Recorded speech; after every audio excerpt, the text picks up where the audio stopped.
నేను మీ పవన్. ముందుగా కొత్తవారు ఎవరైనా వస్తే ఛానల్ తప్పకుండా సబ్స్క్రైబ్ చేసుకొని బెల్ ఐకాన్ ఆన్ చేసుకోండి. అలాగే వీడియో చూసి తప్పనిసరిగా లైక్ అయితే చేయండి. మీరు లైక్ చేయడం వల్ల మరింత మందికి వీడియో అయితే రీచ్ అయితే వెళ్తుంది. ముందుగా వీడియోలోకి వెళ్తే 10 లక్షల అప్పు ఉన్న వ్యక్తి ఆ అప్పుని త్వరగా తీరిస్తే బాగుండు అని అనుకుంటారు.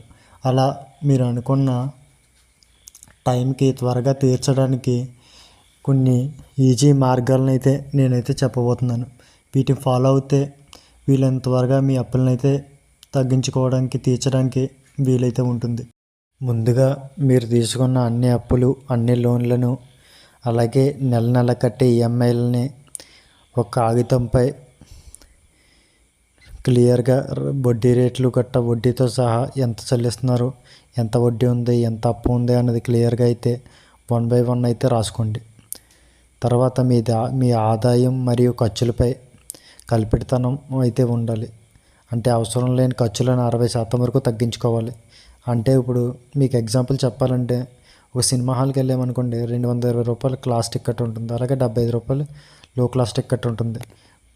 ఎక్కడ చూసినా పెద్దగా కొంచెం డిఫరెన్స్ ఉన్నా కానీ కొంచెం ఆ ఖర్చు తగ్గించుకుని కాంప్రమైజ్ అయ్యి 75 రూపాయల్లో చూసి మిగతా డబ్బులు మిగిల్చుకుంటారు చూసారా, అలా అన్నమాట. అంటే ఎగ్జాంపుల్ చెప్తున్నాను అన్నమాట.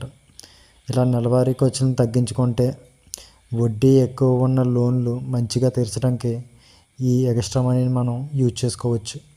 అలాగే ముందుగా మీరు చిన్న లోన్లను అలాగే చిన్న అప్పులను తీర్చడం మొదలు పెడితే అప్పుడు పెద్ద లోన్లను తీర్చడానికి ముందుకు వెళ్ళడానికి ఉంటుందన్నమాట. ఇలా చేయడం వల్ల చిన్న అప్పులు త్వరగా చెల్లింపు అవుతాయి, అంటే క్లియర్ అవుతాయి. ఆ తర్వాత పెద్ద అప్పుల కోసం ఎక్కువ డబ్బుని ఉపయోగించడానికి వీలైతే ఉంటుంది. అలాగే మీ నెలవారీ ఈఎంఐలకు అదనంగా కొంచెం ఈఎంఐకి ఇప్పుడు కట్టిన తర్వాత మంత్లీ ఈఎంఐ మనకి ఎంతో కొంత మనీ సేవ్ అవుతుంది కదా. ఆ సేవ్ అయిన మనీని కూడా క్లియర్గా దానికి ఆ ఈఎంఐతో పాటు చెల్లిస్తే అప్పుడు అప్పు అయితే తగ్గుతుంది. అలాగే కొంచెం ఆ అప్పు తీర్చడానికి ఇచ్చిన గడువు కంటే ముందే మీరు అప్పునైతే క్లియర్ చేయడానికి కూడా ఉంటుంది. అలాగే అధిక వడ్డీ రేట్లో ఉన్న లోన్లు ఉన్నాయనుకోండి, తక్కువ వడ్డీతో కూడిన లోన్లు వేరే చోట దొరుకుతూ ఉంటాయి. అలాంటప్పుడు కొత్త లోన్ ఒకటి తీసుకుని ఈ పాత లోన్ క్లియర్ చేశారంటే కొంచెంలో కొంచెమైనా సరే మనకి ఆ వడ్డీలో కొంచెం లాభం అయితే వస్తుంది.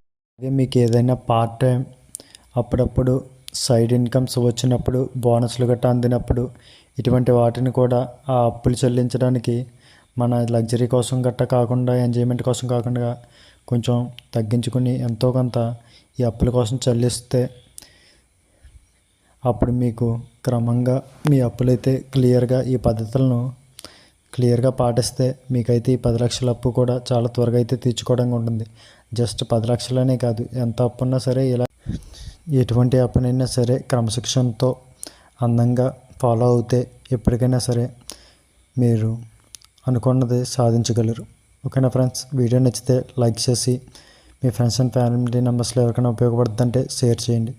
అలాగే మరిన్ని మన ఛానల్లో బిల్డింగ్ సెల్లింగ్ వీడియోస్, అలాగే ఫైనాన్స్కి సంబంధించిన వీడియోస్, అలాగే